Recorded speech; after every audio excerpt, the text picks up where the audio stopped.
Like in Mizoram, Meghalaya, Manipur की एक additional language दिया जाए, क्योंकि बहुत लोग बांग्ला लैंग्वेज में कंफर्टेबल नहीं है। तो मैंने कहा कि बंगाली लैंग्वेज को रखिए, हटाइए मत, लेकिन और एक ऑप्शन दे दीजिए। गवर्नमेंट ऑफ इंडिया ने वेलकम किया है कि हाँ हमारा रिप्रेजेंटेशन है असेंबली में, उसका डिलिमिटेशन के थ्रू जैसे आसाम में हुआ वैसे यहाँ भी होना चाहिए।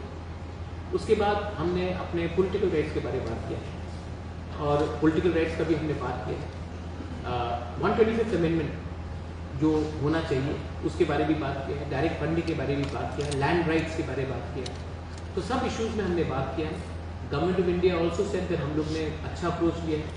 अच्छा, मैंने सिर्फ अपने जनजाति भाई और बहनों के लिए बात नहीं की, I also spoke about the Manipuri community, the चा बागान कम्युनिटी, उनके बारे में भी बात किया है। जो गांव एडीसी से बाहर है, जिनको एडीसी में वापस लाना है, उनका बात भी मैंने रखा। तो मैंने सब बात रखा है और हमने एग्री किया है कि हर 2 महीना हम लोग मिलें। Next meeting will be in November. আমি কাছে দেখছিলাম গভর্নমেন্ট অফ ইন্ডিয়ার তরফে কি প্রতিশ্রুতি দেওয়া হয়েছে এই বিষয়ে না, जब पहला बात होता है तो हम लोग अपना पॉइंट रखते हैं, वो लोग अपना पॉइंट रखते हैं, हमने राइटिंग में दिया है।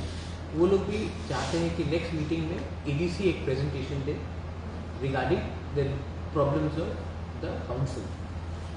पॉलिटिकल रिप्रेजेंटेशन में मैंने दिया है और नवंबर में अच्छे से देखिए, I want Tripura, there should be no violence, there should be no misunderstanding between Tiprasas and non-Tiprasas. I want my state to develop. I want Tiprasas to develop, but I don't want Bengalis to suffer. I want Manipuris to come up, but I don't want Cha Bagans to suffer. This is of course our state. So मैं चाहता हूँ कि अच्छे तरीके से इसको लिया जाए। मैंने देखिए ATTF NLFT का 250 करोड़ का पैकेज है। मैंने कहा कि वो बहुत अच्छा चीज़ है, लेकिन जिन लोगों का घर जल गया, जिन लोगों को बेघर किया गया, जिनको मारा गया, ट्राइबल भी मरे, बंगाली भी मरे इंसर्जेंसी, उनको भी कुछ मिलना चाहिए। गवर्नमेंट ने कहा कि बहुत अच्छा सजेशन है, ये भी होना चाहिए। तो अच्छे तरीके से बात हुआ। स्कूल्स के बारे में बात हुआ। आज एडीसी में 1633 स्कूल्स हैं। कुछ स्कूल्स में 5 स्टूडेंट्स हैं, 3 टीचर्स। कुछ स्कूल में 0 स्टूडेंट्स, 18 स्कूल में 1 स्टूडेंट्स नहीं। तो मैंने गवर्नमेंट ऑफ इंडिया को सजेस्ट किया कि आप रेजिडेंशियल स्कूल्स बनाइए, हॉस्टल्स को अपग्रेड कीजिए, तो क्लस्टर फॉर्म में हम लोग एजुकेशन दे सकते हैं। तो गवर्नमेंट ने उसका भी वेलकम किया और हमने कहा है कि टीईटी क्वालिफाइड टीचर्स को नौकरी मिलना चाहिए। यंग लड़के लड़कियाँ जो आज क्वालिफाइड है, वो 5,000, 10,000, 15,000 में डॉन बॉस्को, सेक्रेड हार्ट में टीचिंग कर रहे हैं। और हमारे जो एडीसी में कुछ टीचर्स हैं जो क्लास 10 पास हैं, वो 70,000, 80,000 का नौकरी कर रहे हैं। सफ़र तो हमारे स्टूडेंट्स ही होते हैं। तो उसके बारे में मैंने सजेशन दिया है कि उनको मत हटाइए, लेकिन एक प्रोविजन दीजिए कि क्वालिटी टीचर्स को लाया जाए, क्वालिटी हेल्थ सिस्टम बनाया जाए, वो सब। Sir, you have also raised about the Manipuri and Manipuri community. Manipuri community. Have you asked for it? I have asked for a seat to be reserved for the Manipuri community. Manipuri community has been a part and parcel of our society, and I think that a seat should be also reserved for them. I have said that. I have given a commitment to the Manipuri people, Vishnupriya Maitre, but for a Manipuri speaking community, there should be a seat given to them. Not only Manipuri, let's say the Halam community. In Panisagar, Bagbasa area, they've been asking for a Halam block. Ranglong, Darlong, Chorai. I think it's a genuine demand. Why shouldn't we talk about it? I think we should do that. Within the same 60 or additional? Within the same. It's not up to me whether they want to take it to 70 or 60, but as of now it's 60, it should be 60.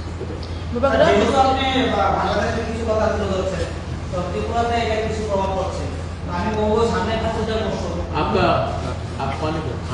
সামনে একটা পূজার মৌসুম আছে, বিভিন্ন জায়গায় দেখা যাচ্ছে বাংলাদেশের ঘটনাকে কেন্দ্র করে ত্রিপুরাতে কিছু জায়গায় অসম তৈরি হচ্ছে।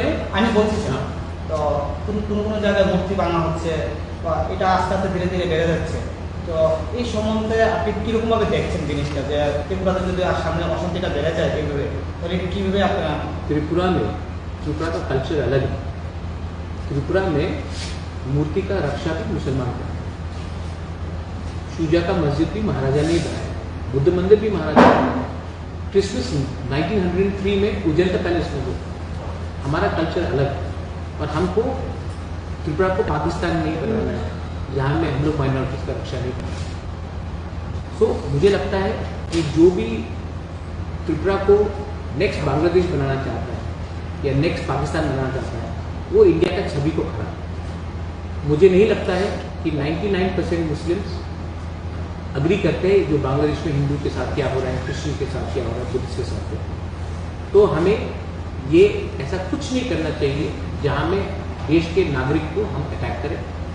और अगर यहाँ में 1% लोग गलत रास्ते में जा रहे हैं तो उनका काम है, कानून उनको अरेस्ट करेगा, कानून उनको जेल में डालेगा। हमको कानून अपने हाथ में नहीं देगा। पिछले 2-3 महीने पहले बांग्लादेश में जब कोटा आंदोलन हुआ था, कोटा आंदोलन में बीरचंद्र लाइब्रेरी को तोड़ा गया, जलाया गया, किताब जलाया गया, पुराना किताब। अभी अचानक वहाँ के इंडिजिनस पीपल के ऊपर फिर से अटैक हो रहा है।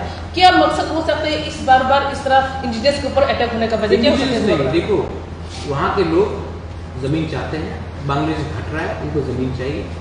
तो ये लोग मजहब के नाम में, खाने के नाम में, कपड़े के नाम में ये लोग हमेशा हमें टारगेट करेंगे। मैंने यही बात पहले कहा, यही चीज़ कुमिल्ला में हुआ, यही चीज़ नोआखाली में हुआ, ये 1940 में भी हुआ, 46 में हुआ, 56 में हुआ, 65 में हुआ। तो ये पहला बार नहीं हुआ है, लेकिन इंडिया हमेशा चुप बैठा है। जब राइट ऑफ कुमिल्ला 1946 में हुआ, महात्मा गांधी ने महाराजा वीर विक्रम को चिट्ठी लिखा। इसी के लिए महाराजा ने जब जो शरणार्थी थे उनको जगह दिया। लेकिन अब टाइम आया है कि इंडिया को भी स्ट्रॉन्ग एक्शन लेना चाहिए, हमारे माइनॉरिटीज को प्रोटेक्ट करना चाहिए बांग्लादेश में। और बांग्लादेश उनका बाप का नहीं है, हमारे लोगों का भी, हमारा भी रियासत है। तो ये नहीं चलेगा कि वो लोग जब भी चाहे हम लोगों को मारे पीटे बोले जाओ इंडिया। हम लोग क्यों जाए? ये हमारा जगह है, ये हमारा भूमि है, ये हमारा मंदिर है, हमारा घर है। और अगर हिंदुस्तान ताकत से माइनॉरिटीज के पीछे खड़ा रहता है, I am with my country and I will teach these people this. Bangladesh के कुछ इंटेलेक्चुअल तो नॉर्थ ईस्ट का कुछ पार्ट भी अपने हिस्से में लेने के लिए बात कर रही है उपग्रह। आप इस बारे में बांग्लादेश इंटरिम गवर्नमेंट से कुछ बात करने का कोशिश किया? आप उनको इंटेलेक्चुअल मत बोलिए। अगर बंदर शेर का राजा बनना, जंगल का राजा बनना चाहता है तो बंदर तो शेर नहीं बनता। बंदर सिर्फ एक पेड़ से दूसरे पेड़ में कूदेगा। उनको आप इंटेलेक्चुअल मत बोलिए। 5 सेकंड लगेगा हमको दिखाने के लिए कि इंडिया क्या है, लेकिन हम ऐसा नहीं करना चाहते। वो गवर्नमेंट ऑफ बांग्लादेश को उनको लगाम में लाना चाहिए।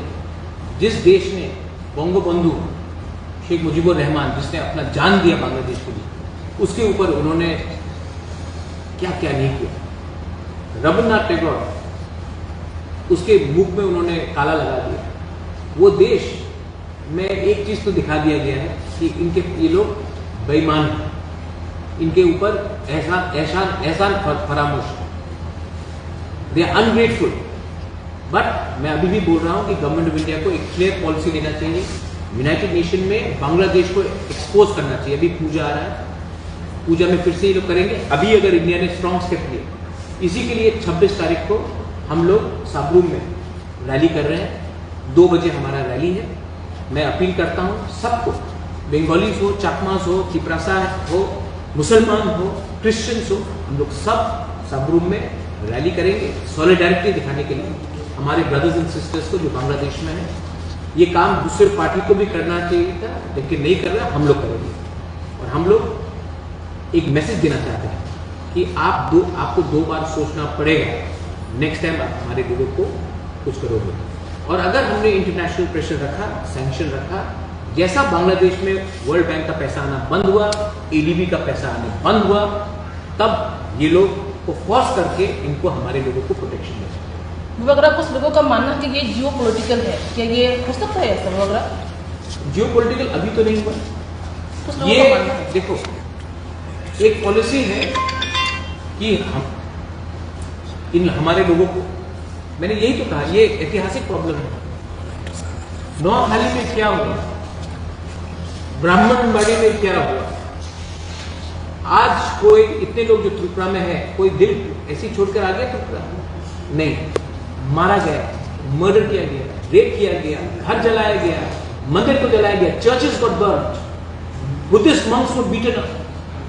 तो ये जियोपॉलिटिकल नहीं, ये है क्रिमिनल एक्ट। जियोपॉलिटिकल होता है when you do it to achieve a political objective. Here you are doing it because you are fanatical.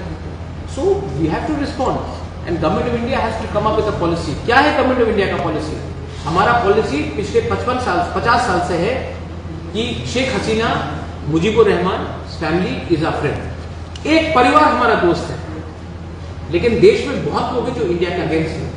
आज श्रीलंका इंडिया का अगेंस्ट है, नेपाल में इंडिया का अगेंस्ट पॉलिसी है, पाकिस्तान तो पहले से इंडिया का अगेंस्ट था, मालदीव्स में इंडिया आउट कैंपेन, बांग्लादेश में एंटी इंडिया सेंटिमेंट है।